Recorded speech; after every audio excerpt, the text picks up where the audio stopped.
Bonjour et bienvenue sur le podcast Santé Sport de Caprol, société suisse de vente de matériel de sport et de rééducation de qualité.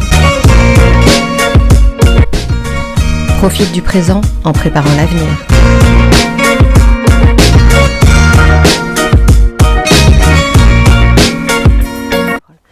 Bonjour et bienvenue sur le blog Santé Sport de Caprol. Aujourd'hui, on va parler de sédentarité, de mobilité, de motivation avec Gabriel Duchemin. Bonjour Gab. Salut Juliette. Est-ce que tu peux déjà te présenter s'il te plaît? Volontiers. Alors je m'appelle Gabriel Duchemin, je suis thérapeute du sport et puis je travaille à l'hôpital Rivière-à-Chapelain, donc situé à Arena, à plein temps, avec l'équipe de physiothérapie. Ok. Et puis là, on est chez toi en fait. Bienvenue. Donc on est au sein de l'AVO et puis il y a un super spot derrière pour faire de l'activité physique en extérieur. Absolument. Tu as ouvert il n'y a pas longtemps apparemment. C'est ça, c'est un petit projet que j'ai appelé l'AVO Performance. En fait, on a mis une année pour aménager notre jardin familial. Je suis d'une famille de vignerons, puis on a un petit peu aménagé le terrain en fait, pour pouvoir faire un petit peu d'activité physique en plein air. Ok. L'activité physique simplement pour jouer contre la sédentarité par rapport à ce qui se passe à l'heure actuelle et à l'époque actuelle, j'aurais tendance à dire. Absolument. C'est d'une part lié à la sédentarité, donc on va en parler, et puis d'autre part un projet aussi qui est lié en fait une réflexion je dirais, qui est le produit un petit peu des circonstances actuelles, donc liées essentiellement au virus, qui font qu'il y a beaucoup de gens qui ont pris plaisir à aller se dépenser à l'extérieur pendant le confinement, qui ont redécouvert un petit peu ça, découvert des magnifiques lieux comme celui dans lequel on se trouve, et puis qui ont pris plaisir à se dépenser. Puis du coup, on s'est dit qu'on pouvait peut-être proposer quelque chose du plein air pour des gens qui ont un petit peu, peut-être lié à ces circonstances, une crainte d'aller un peu s'essouffler dans des espaces un petit peu cloîtrés, un peu confinés, à l'intérieur simplement, puis donc pour répondre à ce besoin. Pour rappel, on est en novembre 2021 et en fait on parle du fameux virus, le coronavirus. Absolument. Donc là on a tout ce qu'il faut pour travailler en extérieur et puis travailler pour être quelque part en bonne santé. Est-ce que tu pourrais me définir avec tes propres mots à quoi correspond la sédentarité? La sédentarité, je l'opposerais par définition simplement à l'activité physique, donc tout ce qui est simplement quand on bouge, quand on utilise nos muscles et qu'on est en mouvement, c'est de l'activité. Puis par opposition, la sédentarité, c'est quand on est inactif et puis par définition qu'on se dépense peu, qu'on dépense peu d'énergie. J'avais vu passer une définition qui disait que la sédentarité, ça correspondait en fait à une dépense de moins d'1,5 les MET, donc c'est les fameux équivalents métaboliques. Donc c'est un rapport sur l'activité qu'on fait, sur simplement la dépense qu'utilise le corps pour simplement se maintenir au repos, pour fonctionner, le métabolisme de base. Donc en somme, la sédentarité, c'est une diminution, une forte diminution des dépenses énergétiques, être inactif, et puis essentiellement tout ce qui est assis, lecture, quand on est couché. Oui, d'une certaine façon, on peut le relier aussi d'un point de vue entre guillemets simple à la majorité des personnes qui ont des métiers assis. Absolument. Et puis là, avec la crise du coronavirus, il y a eu beaucoup de home office et les gens en plus ne marchaient plus du tout pour aller au travail, donc ne sortaient pas de chez eux.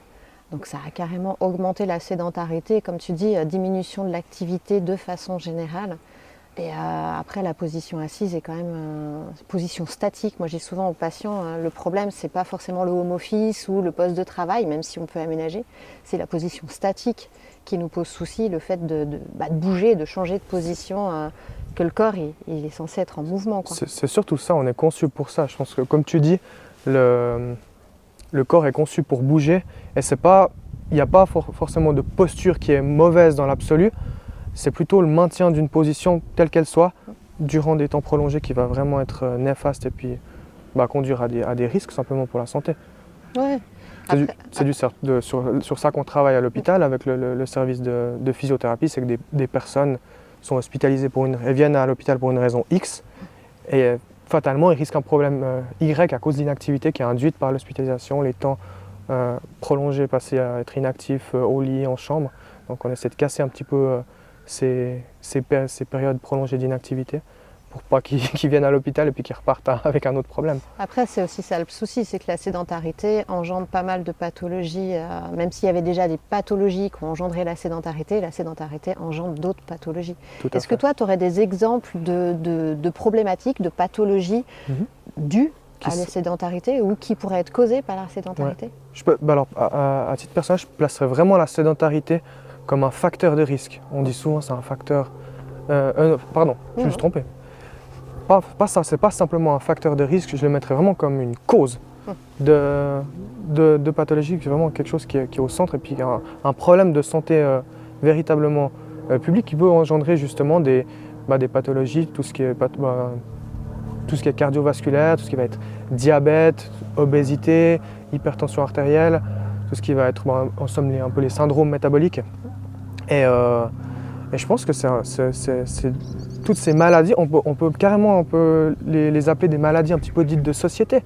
Quand on remonte un petit peu dans le temps, si on a une perspective un peu évolutive, c'est des maladies qu'on trouvait infiniment moins.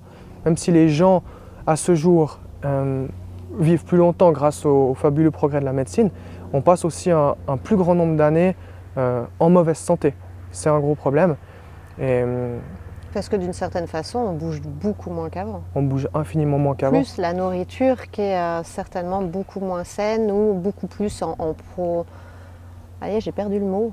Pro-inflammatoire. Non, alors pas pro-inflammatoire. En profusion. Ah, en profusion. En profusion qu'à une autre époque.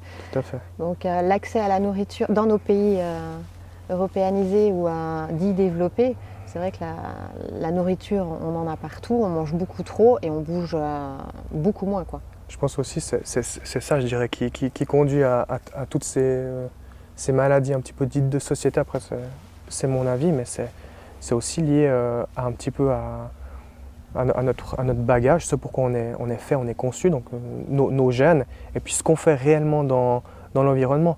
Donc c'est-à-dire que si on reprend un peu cette perspective évolutive, nos ancêtres bougeaient infiniment plus que nous, c'est pas comparable. Toi comme moi, on est sédentaire comparé à eux, mais quand bien même on est actif. Mais l'être humain, dans l'histoire de la planète, on est une espèce assez jeune, donc on a encore un petit peu ce bagage génétique de nos ancêtres qui se dépensaient infiniment plus. Et puis au final, quand on regarde un petit peu dans l'échelle du temps, ça fait globalement depuis 2 générations, donc la guerre mondiale qui a un petit peu cette révolution de la technologie, des transports, l'industrialisation, en fait qui nous amène à tout avoir à portée de main, à faire de moins en moins, ne serait-ce que pour les déplacements. Et puis ça peut conduire fatalement à toutes ces problématiques et ces maladies que là, j'utilise le terme dit un petit peu de société, donc obésité, diabète, explosion des maladies cardiovasculaires, et j'en passe, tout ce qui va être aussi psychosocial. Et puis on en voit encore là, c'est encore accentué toutes ces problématiques-là avec les circonstances actuelles. Après, je rajouterais sur toutes les pathologies rhumatismales aussi. Tout ce qui va être petite douleur inflammatoire du genou, de l'épaule, de ceci, de cela. Troubles musculo-squelettiques. Tout ce qui est troubles musculo-squelettiques, puisqu'au final, à partir du moment où vous êtes sédentaire, vous ne faites pas marcher votre organisme, vous ne faites pas marcher tout le système. Je ne dirais pas que le système se rouille, mais c'est un peu le principe. C'est un peu ça. Donc vous avez des pathologies lourdes et graves, où la médecine va pouvoir à la limite vous traiter, mais on est quand même avec des pronostics qui sont différents. Et puis vous avez ce qu'on pourrait qualifier de blessures, mais de blessures relativement handicapantes. Et en fait, tout ça dû simplement au fait d'être sédentaire. D'être sédentaire. Mais par rapport à cette image de rouille, ça me parle beaucoup. Je dis souvent justement aux patients que le corps, un petit peu pour les sortir du lit, justement que le corps il est un petit peu comme de l'eau, puis ça tombe bien, il y a souvent des carafes d'eau au bord sur les tables bas, donc je prends souvent ça, je secoue un petit peu, puis je dis, voyez, si ça reste en mouvement, l'eau va rester assez claire, assez limpide. Par contre, si ça ne bouge pas pendant des temps prolongés, il va y avoir des algues, ça va croupir, donc ça va sentir pas bon. Donc, moralité, si vous voulez ne pas puer, être de l'eau fluide. Bougez-vous. Ça leur donne envie de boire à l'hôpital, donc c'est sympa. Ouais. Est-ce que toi, tu aurais des petites astuces pour essayer de lutter contre la sédentarité ou pour amener notre entourage à dire tiens, fais ceci, fais cela de façon indirecte en fait, sans forcément nous en rendre compte? Ouais, il y a beaucoup de points. Je ne saurais pas par où commencer. Mais comment dire, déjà, il y a un point que je voulais vraiment souligner, c'est-à-dire qu'on peut, on peut pratiquer une activité physique, typiquement être abonné à une salle de sport, faire 1 heure de sport par jour, mais on peut être considéré comme sédentaire. Ça, c'est hyper important parce qu'il y a des personnes, justement, par exemple, ils sont par exemple étudiants ou ils sont au bureau, beaucoup assis, puis ils font 1 heure de sport le soir.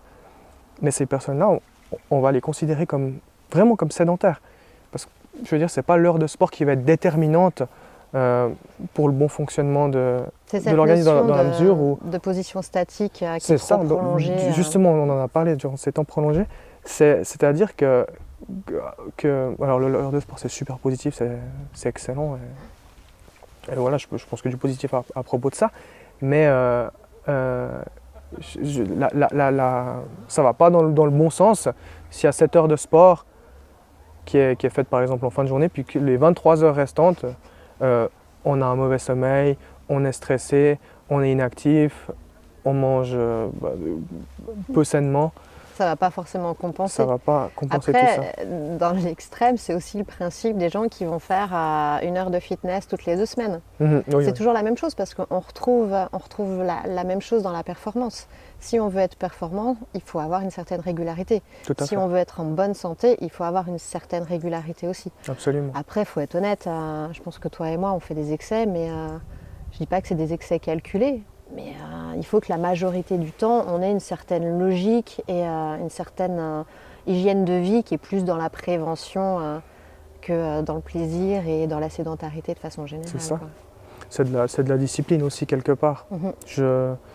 Les gens opposent souvent enfin, ils parlent souvent de discipline et de motivation. Ils disent qu'ils ont de la peine à trouver la motivation et tout. Mais alors ça n'engage que moi, c'est que mon avis. Mais je trouve qu'à un moment donné, la rigueur et la discipline doit primer sur l'aspect motivation, parce que là on est un petit peu dans l'ère où il faut être motivé, c'est important d'être motivé, mais la motivation ça fluctue, la rigueur c'est un choix, on le fait pas, et l'aspect motivation comme je dis fluctue d'une personne à l'autre en fonction des circonstances, et je pense pas qu'il faut voir la motivation comme quelque chose qui nous pousse à faire quelque chose et à entreprendre, par exemple de faire de l'exercice ou de s'activer, sinon comme un bonus, c'est-à-dire qu'on a notre discipline, notre organisation de base, et puis les jours où on est motivé, on le voit comme un bonus qui nous pousse à, je sais pas, à faire un étage de plus, à faire quelques répétitions en plus, 100 mètres de plus. J'aurais tendance à dire qu'en hiver, à la limite, la motivation, comme tu dis, c'est le plus. C'est le jour où là, on a envie. Tout à fait. Alors que le reste du temps, on n'a pas forcément envie. Moi, je dis à certains patients un truc tout bête, c'est surtout quand ils ne sont pas bien, parce que voilà, ils sont malades, ou ils ont des douleurs, ou il y a des choses qui ne se résolvent pas, de simplement sortir de chez eux, de marcher autour du pâté de maison, ou même autour de l'immeuble, peu importe, 10 minutes. Super. C'est rien. Mais comme je leur explique, le fait de prendre l'air, rien que le fait d'être en extérieur, de ne pas toujours être enfermé dans des bureaux ou à la maison, et de ne pas forcément réfléchir, de ne pas avoir d'objectif. Parce que c'est vrai qu'on est dans une société où on a toujours un objectif, on a toujours quelque chose à faire et ainsi de suite. Je leur dis, mais 5 minutes ou 10 minutes, vous sortez, c'est votre temps à vous où en fait vous êtes en off. Quoi. Vous sortez sans le téléphone, sans rien, 10 minutes, et je pense que ça peut te motiver. On n'utilise pas forcément les bons termes, hein, mais ça crée quand même certainement un peu de libération d'endorphine ou de bien-être ou de remise un petit peu à jour.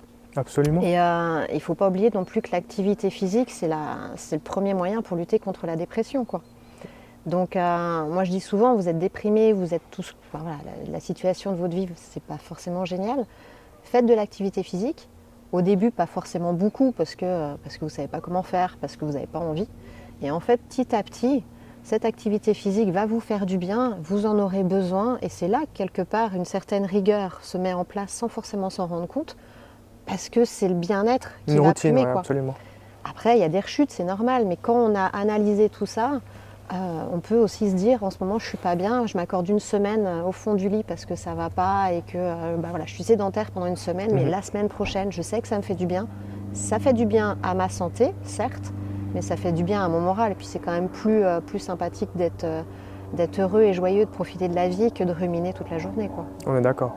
Après, il faut encore en avoir conscience. Et ça c'est une bonne chose au niveau des mœurs, notamment dans le domaine médical, ça évolue. C'est vrai qu'avant, c'était beaucoup... c'est une impression que j'ai. Maintenant, c'est en train de tourner. Mais avant, c'était vraiment focus sur l'aspect... le marché pharmaceutique, c'est un immense... Enfin, c'est colossal, on n'a pas idée de ce que ça représente en termes de chiffres.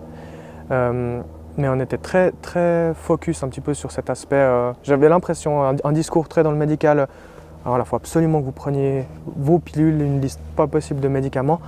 Puis si ça serait pas mal si vous bougiez un petit peu plus et tout. Comment dirais-je, un petit peu l'activité physique perçue un peu comme un bonus. Et à ce jour, je trouve que ça a bien changé parce que c'est vrai qu'on propose des programmes, on sort les gens rapidement du lit lorsqu'ils sont hospitalisés ou qu'ils ont des problématiques un petit peu aiguës ou chroniques de santé. Donc ça, c'est formidable. J'ai encore eu une cliente qui est venue ce matin justement faire une séance, puis elle disait justement pour une sciatique, elle allait consulter sa doctoresse et puis elle l'a mise à 70%. Elle a dit, je fais le choix de vous mettre à 70%, par contre les jours où vous êtes libre, c'est obligatoire, vous allez sortir dehors, vous allez marcher. Et puis elle lui a donné elle lui a dit de se procurer une de ces montres qui compte les pas. Et puis elle a dit, c'est 10 000 pas par jour et puis vous faites voilà, elle lui a recommandé ça, puis on entre dans les recommandations et puis c'est bien. Puis c'est bien de voir l'activité physique comme un médicament parce que quand on voit tous les effets positifs que ça a, ne serait-ce que sur tous les aspects, le biopsychosocial, quoi, sur le corps, sur la santé mentale, sur l'estime de soi, sur les interactions avec les autres, et puis tout ce qui est purement physiologique, c'est fantastique qu'aujourd'hui l'activité physique soit perçue comme un médicament. Et puis je te mets au défi de trouver un médicament qui groupe tous les effets bénéfiques que procure l'activité physique régulière. Et qui n'a pas d'effet secondaire. Qui n'a pas d'effet secondaire. Alors c'est sûr qu'après il y a le surentraînement et les choses comme ça, mais ça nous concerne pas. Ça ne concerne pas la majeure partie des personnes, mais c'est chouette de constater une évolution des mœurs à ce niveau-là, puis une prise de... C'est vrai qu'il y a eu un changement, je trouve, au niveau médical, parce que maintenant l'activité physique passe en premier, mais parce qu'ils se sont rendus compte qu'on a tellement, là je suis un peu méchante, mais on a tellement bourré les gens avec des médicaments qu'il y a eu certainement aussi pas mal d'interactions médicamenteuses. Donc après, il faut prendre de moins en moins de médicaments et on a réalisé que, mais en fin de compte, la première chose, rien que s'ils bougent, ils sont déjà mieux, quoi. Déjà, on draine le corps, donc on peut drainer les substances qu'on vous ingère, qui sont certainement bien pour l'aspect médical, mais il faut aussi drainer un petit peu le tout. Après, je ne sais plus ce que je voulais dire. Mais il faut voir l'activité physique, en tout cas, pour rebondir sur ce que tu dis, comme un médicament. Si une personne prend un médicament pour une raison X, ce médicament marche, elle le prend régulièrement. Dès qu'elle ne le prend plus, il ne fait plus effet. L'activité physique, c'est pareil, ça doit être régulier. Après, quand on parle d'activité physique, c'est vrai que ça peut faire peur aux gens. Les gens se disent souvent, c'est sport et tout, faut s'équiper, mais c'est pas nécessaire, on peut le faire en habit comme ça. Rien que de marcher. Marcher, c'est fantastique, quoi. Alors rien que par exemple, je voyais sur certains qui parlaient du crossfit et qui expliquaient que certains exercices de crossfit étaient basés sur la vie quotidienne.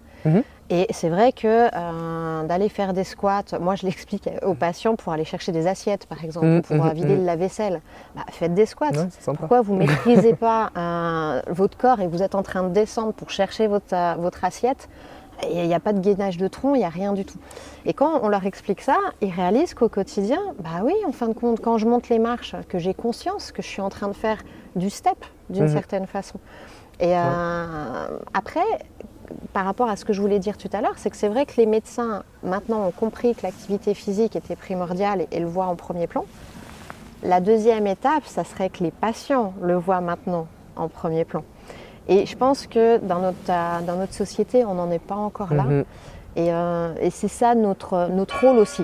Là, on entre dans l'aspect prévention. Et c'est vrai qu'à ce jour, on agit souvent quand le problème de santé est déjà là. Donc fatalement trop tard, trop tardivement. Et c'est vrai qu'entrer dans des aspects de la prévention de la santé en s'y mettant avant et en agissant avant que le problème se présente, ça serait compte, par exemple, toi, la prochaine étape. Moi en tant que physio ou toi en tant que thérapeute du sport, quand on se retrouve face à des patients ou des clients qui ont eu des douleurs ou qui ont mal quelque part, etc., c'est de les instruire sur le pourquoi du comment. Et si la personne elle comprend pourquoi elle en est arrivée là, au final, dans l'avenir, elle va lutter pour pas que ça arrive de nouveau. Et justement, elle va changer sa façon de voir en disant mais l'activité physique, c'est pas faire du sport et être fit. Non, en fait, l'activité physique, c'est pour pouvoir mieux vieillir, bien vieillir et puis pour pouvoir profiter de ce qui nous entoure plus facilement, quoi. C'est intéressant le bien vieillir. J'avais un débat là-dessus justement. C'est marrant que tu dises le terme parce que je vais prochainement participer justement à des colloques pour justement cet aspect bien vieillir sainement.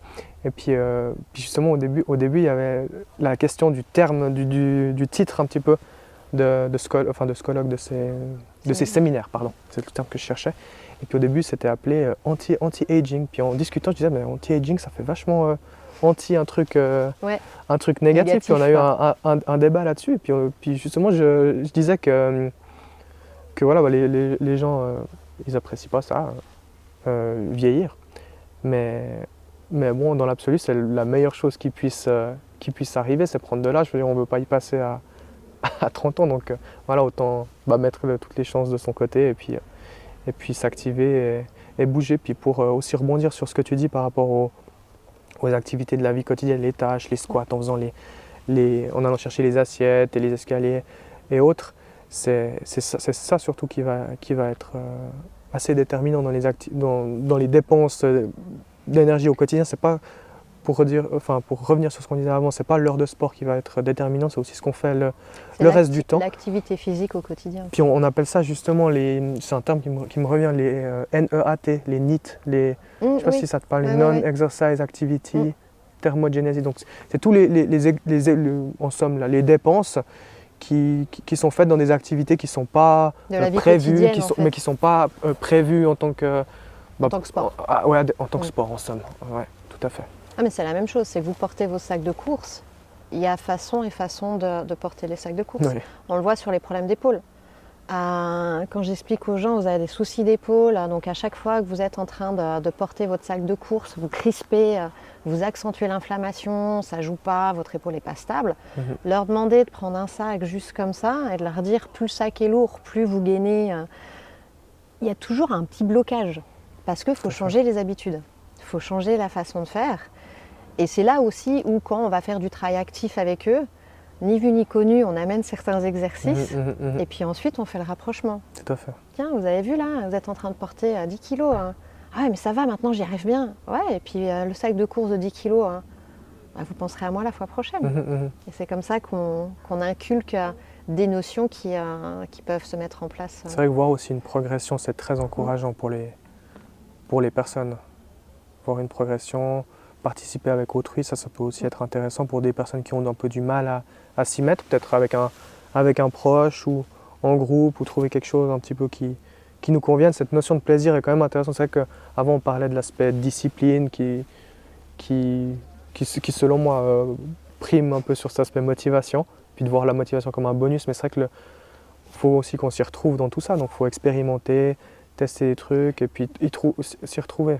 Si on n'a pas la discipline, on peut toujours trouver soit des voisins pour aller marcher, soit des groupes de marche. Avec le Covid, ça nous a quand même apporté pas mal de choses vis-à-vis de ça, des groupes où les gens se regroupent pour aller faire des activités ensemble. Tout à fait, ouais.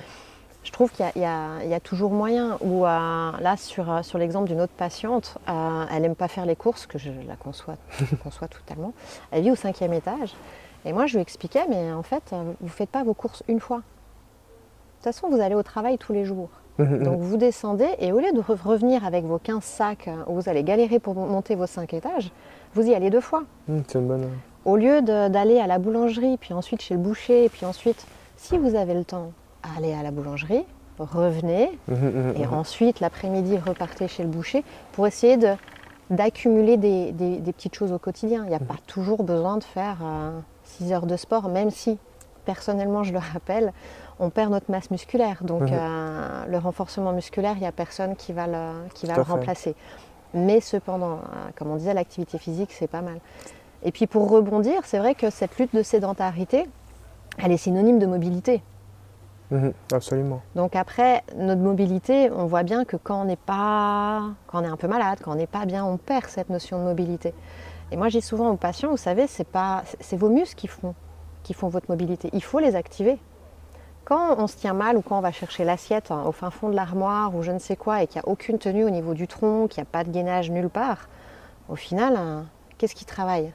C'est plus de l'agression que du travail musculaire. Sauf que c'est les muscles qui nous font bouger. Donc plus on va les bouger, mieux ça va être. Il y a un effet un peu dose-réponse, hein, Oui, c'est ça. Comme on dit. On va bientôt, là on est au mois de novembre, mais bientôt arrive le mois de janvier avec sa phase de nouvelles résolutions. Comment tu vois, toi, cette période de nouvelles résolutions? Quel est ton avis par rapport à ça?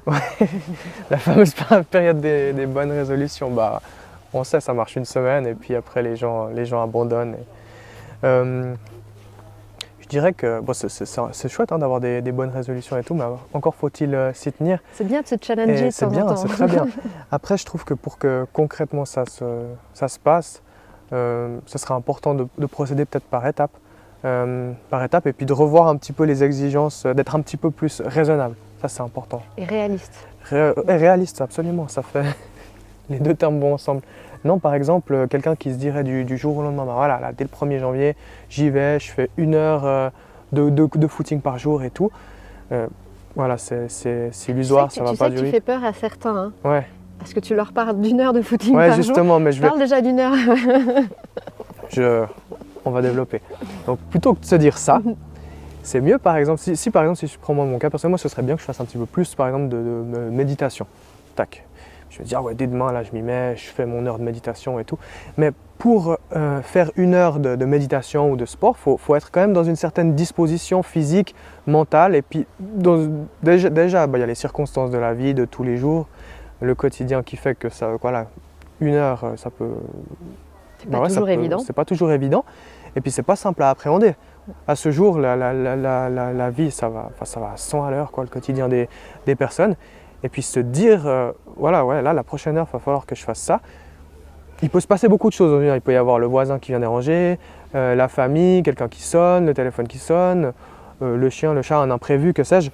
Donc en 1 heure, il peut se passer beaucoup de choses. Donc je pense que c'est intéressant si on a envie de se mettre à faire une activité, un loisir, quelque chose, d'être raisonnable, réaliste, comme tu as dit, et puis par exemple commencer par simplement 10 minutes. C'est intéressant. Si par exemple moi, je souhaite faire, justement comme je disais l'exemple de la méditation, je me mets à faire 10 minutes, puis c'est assez simple je trouve à appréhender, parce que je me dis ok, là c'est mes 10 minutes de méditation que je fais un jour sur 2, et si personnellement je me dis que j'ai 10 minutes à faire, là je vais couper le téléphone, je vais fermer la clé, puis je vais me mettre dans des bonnes dispositions, parce que simplement je me dis 10 minutes c'est quoi 10 minutes, et puis je l'ai fait. Je ne fais pas 1 minute de plus, je ne fais pas 1 minute de moins. Puis si ça me convient bien, j'essaye de pérenniser ça, et dans un second temps, peut-être que je passe à un quart d'heure, puis à 20 minutes, puis peut-être que 20 minutes c'est trop, donc je reviens à un quart d'heure, puis j'essaye un petit peu d'étendre ça dans le temps. D'y aller progressivement et de voir que les choses en fait s'intègrent dans le temps. Absolument, et sans se dégoûter en fait. C'est un peu le problème quand on va trop vite. Construire un petit peu une routine, une habitude, c'est ça aujourd'hui. Tu parles d'aller trop vite, c'est que tout va très vite et puis les gens on veut tout de suite quoi. On veut le résultat, on veut le programme miracle et tout, et puis les bonnes choses prennent du temps. C'est le programme des 6 semaines. Hein. Le fameux programme des 6 semaines. Et puis non, puis on a tellement de chance. C'est ça que je voulais dire tout à l'heure. En Suisse, c'est fabuleux. On a tous les reliefs, on a tous les types de paysages, on a toutes les saisons, tous les climats. Il suffit d'être équipé un petit peu basiquement. Bonnes chaussures, un maillot de bain, éventuellement un vélo, et puis on peut faire tout et toute l'année quoi. L'avantage qu'on a ici, c'est que où vous habitiez, vous êtes quand même pas loin de la nature. Absolument. Donc il n'y a pas forcément besoin de faire 1 heure d'embouteillage, 2 heures d'embouteillage pour se retrouver dans la première forêt. Il y a quand même des choses qui sont proches. Comme tu disais, il y a cette notion de quantité de temps où il faut être réaliste et commencer petit, sachant que notre planning n'a que 24 heures. Mais après, il y a aussi une notion de quantité de charge. Parce que quand tu disais d'aller courir 1 heure par jour tous les jours, certains ont peur, j'aurais tendance à dire, enfin moi ça ne me perturbe pas plus que ça, mais selon votre niveau sportif, rien que d'aller marcher, Si vous voulez Rien d'aller que marcher. ça soit 1 heure tous les jours parce que vous avez besoin de cette quantité, vous êtes focus sur 1 heure et que vous n'avez jamais couru, donc je vous déconseille de commencer aussi vite comme ça, vous pouvez déjà commencer à marcher. Et puis de s'inculquer, ensuite faire un petit peu plus de marche rapide et puis ensuite d'intégrer la course à pied progressivement. Absolument, mais il faut bouger en somme. Oh, Ne c'est ça. faites pas rien, faites quelque chose et puis Et ne pas se dégoûter. c'est pas pour rien qu'il y a ces fameuses recommandations de la demi-heure par jour. Hein. Les gens prennent un médicament pour aller mieux, dès qu'ils arrêtent de le prendre, ça a plus d'effet. L'activité physique c'est pareil, comme on disait avant, il faut le voir comme un médicament. Et les gens disent souvent, ils n'ont pas le temps, ils ont pas... Ouais, c'est surtout une histoire de temps, ils disent qu'ils n'ont pas le temps. C'est une excuse. C'est une excuse aussi, mais voilà, les gens ont quand même cette raison-là d'invoquer un petit peu le temps. Et puis aussi le coût, ils disent que voilà, pratiquer une activité physique, ça coûte cher, il faut s'équiper, il faut un abonnement. Mais en termes de temps et en termes de coût, on voit tout un petit peu dans l'absolu et je trouve qu'il faut voir les choses un petit peu à long terme. Une mauvaise santé induite par de l'inactivité, de la sédentarité, une mauvaise hygiène de vie va coûter beaucoup plus de temps et puis d'économie sur le long terme. Être en mauvaise santé, ça coûte extrêmement cher et puis enfin voilà, si on met dans la balance la demi-heure de petites marches un petit peu vigoureuses par jour en se parquant à 10 minutes de son travail et puis en faisant le reste à pied versus les hospitalisations, les traitements, les visites chez le médecin, enfin les coûts et le temps que ça va prendre, c'est faramineux. Et c'est pour ça que là je vous invite vraiment, on parle pas, hein, il ne s'agit pas forcément de parler de sport et tout, ça peut faire un petit peu peur, mais simplement de s'activer un petit peu. Et je vous invite vraiment à réfléchir à votre emploi du temps, à votre quotidien, à vos habitudes, et en fait à y réfléchir activité par activité, puis à vous dire ok, à ce moment-là, enfin à tel moment de la journée je fais ça, comment est-ce que je peux, sans perdre de temps, y placer un petit peu de mouvement. Par exemple, si je me rends en transport à mon travail, ça me coûte quoi de m'arrêter un arrêt de métro, 2 arrêts de métro avant, puis de faire le reste à pied. Idem pour le retour. Si j'ai beaucoup de téléphones à faire, parce que je travaille dans un bureau, puis je dois un petit peu faire des appels où je ne dois pas trop noter des choses, qu'est-ce que ça me coûte de faire cet appel en position debout, quoi. Tout simplement des choses comme ça. Marchant. Je vous invite vraiment à avoir une réelle réflexion sur votre emploi du temps, puis à vous dire ok, à quel moment est-ce que je peux caler un Les petit petites peu de choses mouvement, qu'on peut changer, ne plus prendre les escalators ni l'ascenseur, il y a des escaliers à côté. par exemple. Ouais, tout à fait. Il y avait eu d'ailleurs une étude, c'était au HUG, je crois qu'ils avaient fait ça, où ils avaient pris un groupe de collaborateurs du HUG, et puis ils avaient une sorte de badge, une puce, quelque chose qui en gros qui faisait qu'ils ne pouvaient pas prendre l'ascenseur. Donc ils étaient contraints de prendre les escaliers, et il y a eu vraiment des bénéfices. Là, en l'occurrence, c'était pour mesurer un petit peu tout ce qui était un peu composition corporelle, et voilà que sur quelques mois, ça porte ses fruits. C'est vrai qu'on voit souvent le truc dans l'immédiat, puis on se dit oh mais c'est rien, 10 minutes et tout, ça va pas avoir d'effet, mais n'empêche sur une semaine, simplement 10 minutes de marche, bon là on va plutôt parler de la demi-heure, c'est ça les critères, parce que 10 minutes c'est... J'avais le 10 minutes en tête parce que c'est ce qu'on peut comptabiliser dans un temps d'activité. C'est si on fait un petit peu 10 minutes d'activité, de mouvement sans interruption, c'est ce qu'on peut comptabiliser. On ne peut pas faire 1 minute. Et puis une demi-heure de pause. Puis du reste, pour ces aspects-là de quantifier un petit peu le mouvement, de le répartir, c'est plus intéressant. Et on revient là sur cet aspect de quelqu'un qui fait 1 heure de fitness par jour, mais qui le reste du temps est assis. On revient sur cet aspect que cette personne-là va être considérée comme sédentaire dans la mesure où par exemple, on ne peut pas être inactif 5 jours sur 7 et puis d'un coup le week-end, là on fait 3 heures le samedi et 3 heures le dimanche. C'est pas comme ça que ça fonctionne. Par exemple, pour prendre l'exemple d'une activité de la vie quotidienne, de se brosser les dents, c'est pas parce que vous ne brossez pas les dents du lundi au vendredi, puis le samedi dimanche vous passez 1 heure à vous brosser les dents que ça va porter ses fruits, quoi. Donc c'est intéressant la répartition, et ça va être mieux du coup par exemple si on a, je sais pas, si on a 2 heures où on veut faire du sport un petit peu intensif, ça va être mieux de répartir, de faire sur 4 jours demi-heure, demi-heure, demi-heure, demi-heure, que de faire rien pendant 3 jours et puis le 4e jour, on fait 2 heures d'un coup. Il faut toujours mieux faire plus de l'activité au quotidien, tous les jours. Après, quand on rentre dans le sport, on rentre dans le système d'entraînement, c'est un autre débat. C'est un autre débat. Mais de toute façon, il vaut mieux avoir de l'activité un petit peu tous les jours. Ça, c'est sûr. Tout à fait. Un autre point qui peut être intéressant, c'est les enfants. En tant qu'adultes, d'une certaine façon, on leur sert d'exemple. Et c'est vrai que ça peut être une motivation pour bouger, pour marcher. Si nos enfants nous voient être actifs, déjà, ils vont être plus actifs. Maintenant, il y a pour moi aussi la notion de comportement. Quand on les amène à l'école, les arrêter juste devant, les jeter de la voiture, c'est pas forcément leur apprendre à être actifs et à bouger. Et comme tu nous l'as dit tout le long de cet entretien, l'activité physique, et on ne parle pas de sport, l'activité physique est importante pour être en bonne santé de façon générale, pour être bien dans sa vie, dans sa tête, dans son corps. Donc il faut peut-être inculquer ça aussi à nos enfants. Et là, je ferai le parallèle, j'ai absolument rien contre les trottinettes. Mais j'ai eu beaucoup de patientes qui me posaient la question sur les trottinettes chez les tout petits. À savoir qu'est-ce que j'en pensais. Donc je trouvais ça toujours très drôle. Je leur disais que j'avais rien contre les trottinettes à partir du moment où on considérait que c'était un moment, c'était une activité à part entière. Et le problème, c'est qu'on est tous pareils, les enfants sont petits, donc même si moi je suis petite, on marche, nous, en tant qu'adultes, beaucoup plus vite. Et c'est plus simple pour nous, en tant qu'adultes, d'avoir des enfants qui nous suivent au bord du lac en trottinette qu'à pied. Et j'avoue que c'est beaucoup plus confortable. Par contre, je pense que c'est vraiment pas forcément idyllique pour les enfants, pour la simple bonne raison qu'ils sont tout le temps en trottinette. Donc la trottinette, ça va très vite. Ils ne prennent pas l'habitude d'observer les choses calmement. Ils n'ont pas la frustration d'être le petit qui essaye de suivre un petit peu les adultes. Tout va trop vite. La notion d'attendre, le fait d'être patient, c'est de prendre le temps.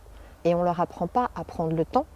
Et en même temps, la trottinette peut être, oui, certes, une activité physique, mais quand elle est vue comme mode de transport, et puis maintenant on voit de plus en plus, même les petits avec des trottinettes électriques, je m'excuse, mais moi j'appelle même pas ça de l'activité physique. Donc c'est vrai que les patientes, quand elles me posaient la question, je leur cassais un petit peu le truc.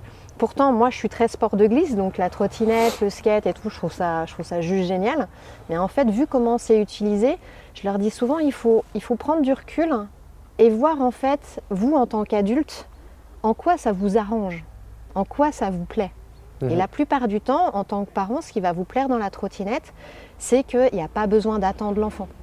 Cet aspect-là, oui. Est-ce que c'est quelque chose de positif, ça, même dans le rapport à ses enfants? Là, il y a peut-être moyen de se remettre un petit peu en question. C'est vrai que j'ai jamais...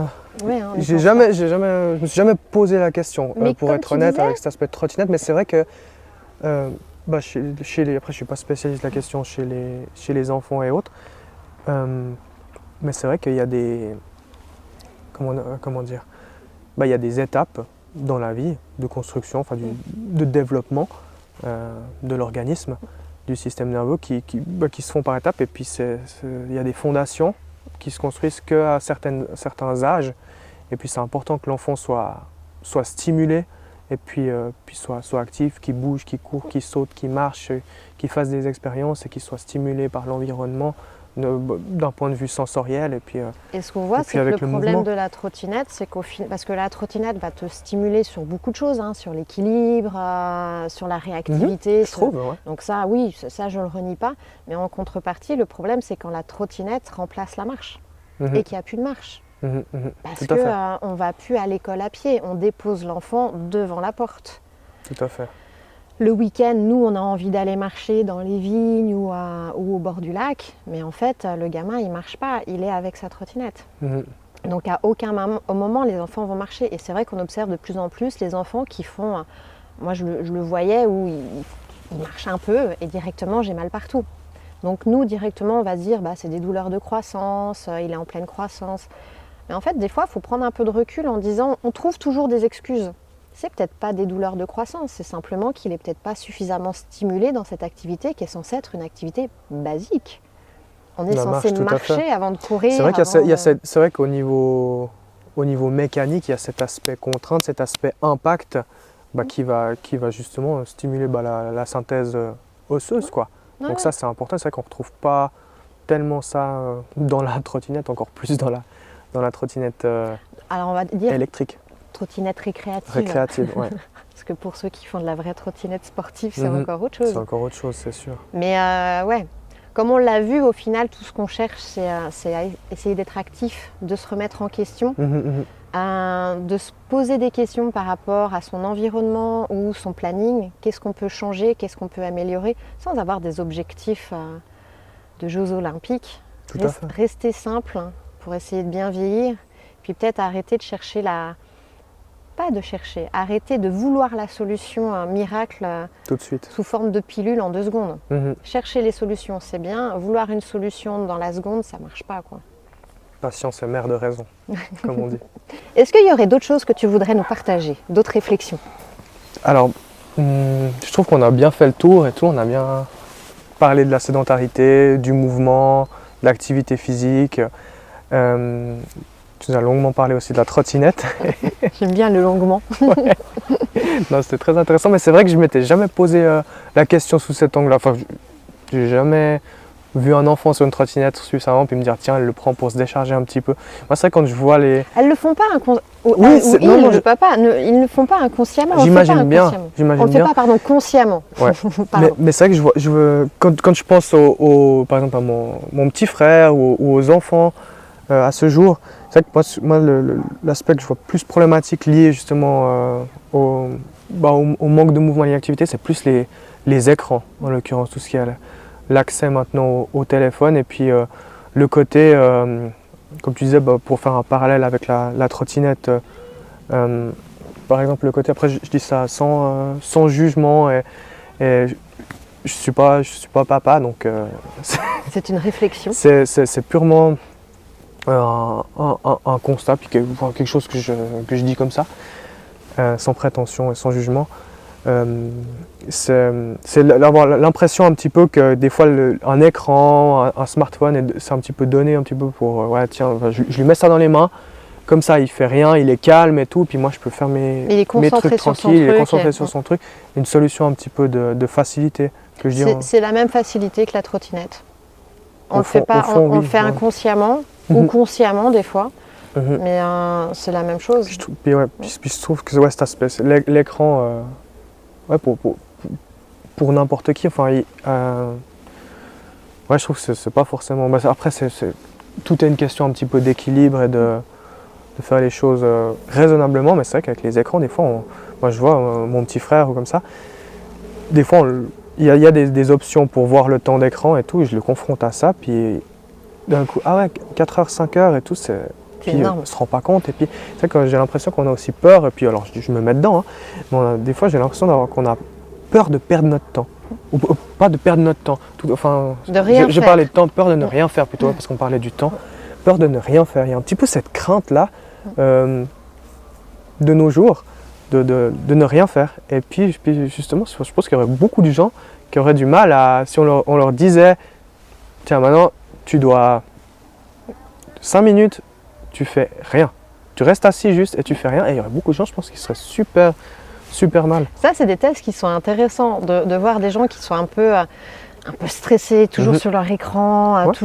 toujours speed, de les poser face à ce panorama, sans téléphone, Mhm. sans musique, Tout à fait. sans rien, et de leur dire maintenant, essaye de profiter de l'instant. Mhm. Mais s'ils n'y arrivent pas, peut-être que justement, ils vont se remettre en question et puis peut-être changer deux, trois petites choses dans leur vie, quoi. Puis quand tu prends conscience, souvent tu fais pas quelque chose d'utile ou sur le téléphone, simplement tu fais défiler, tu navigues ou tu regardes un petit peu les publications des autres. Tu regardes sans regarder. Et dans l'absolu, tu fais rien de plus intéressant que de ne rien faire, mais ça donne l'impression, Et t'as les mains occupées. ça les mains occupées, ça donne l'impression de faire quelque chose, et même les gens maintenant l'embarquent aux toilettes, Ne pas téléphone, amener son téléphone aux toilettes.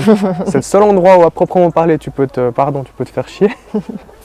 Et même les gens là, ils ont peur de se faire chier, de rien faire, donc ils embarquent le téléphone. Mais c'est la panique quand on a plus son téléphone. Avec, Alors qu'au final, le Natel, c'est pas si vieux que ça, hein. Non, c'est pas si vieux que ça. C'est comme Internet, c'est pas Tout si vieux que ça. va très vite, et puis c'est vrai qu'on ne sait pas au fond encore les répercussions que ça peut avoir. On verra dans quelques dizaines d'années.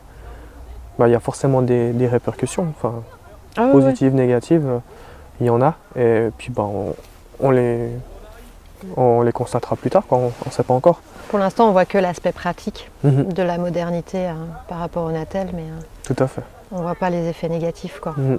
Donc voilà, c'est vrai que quand je vois les plus jeunes, les enfants, c'est vrai que c'est plus cet aspect-là auquel je pense.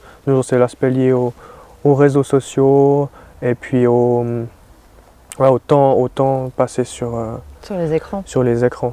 Puis les réseaux sociaux, ouais, pas. Qui Pas diminue évident, les vraies interactions Ça sociales, parce diminue les qu'on le interactions voit quand ils sociales. sont en famille, au final, ils sont pas là, quoi. Mhm. Ils sont sur leur écran et ils sont plus du tout en train de communiquer avec nous, ce qui Ouais. est pas constructif non plus, quoi. Mhm, mhm. Et puis, ouais, puis ça te donne l'impression aussi, ouais, c'est vrai que ça te donne l'impression que tu as des interactions sociales et que tu connais du monde et que t'es. Mais Ça augmente l'estime de soi, des choses. Enfin, il y a tous ces mécanismes-là, un petit peu de valorisation. C'est construit comme ça, hein. J'imagine qu'ils sont. Après, Ils sont pas stupides. Tout ce qui est like, tout ce qui est le cœur, ça peut tout ça, t'amener ça plein peut- d'interactions et intéressantes Bien sûr, bien aussi, sûr. de rencontrer des nouvelles personnes à Ah, l'autre bout du monde. c'est un ainsi de suite. outil, hein, ça peut être. Faut le bien voir sûr. comme un outil. Maintenant, tu le fais assis et quelque part, en général, tu n'es pas forcément en train de marcher pendant que tu es en train de regarder. Et puis si tu marches pendant que tu regardes ton attel, c'est à ce moment-là qu'on a des accidents avec les voitures Ouais, maintenant c'est terrible. ou entre piétons, ce genre de Non, choses. il y a des répercussions. C'est vrai qu'on voit souvent le côté l'aspect physique, sur les yeux, sur la posture, et souvent comme ça affalé quand on l'utilise, mais il y a toutes les répercussions aussi un peu plus psychosociales.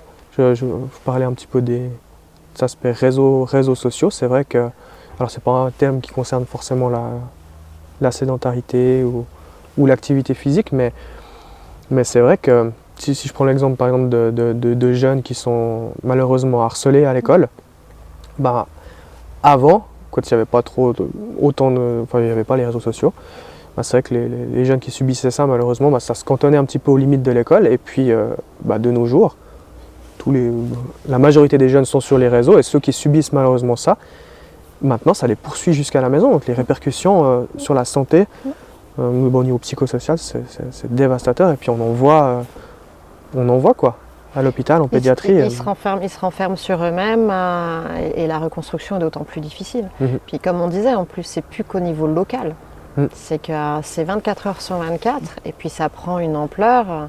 C'est la ville d'à côté, c'est le pays d'à côté, c'est des gens que tu n'as jamais vus.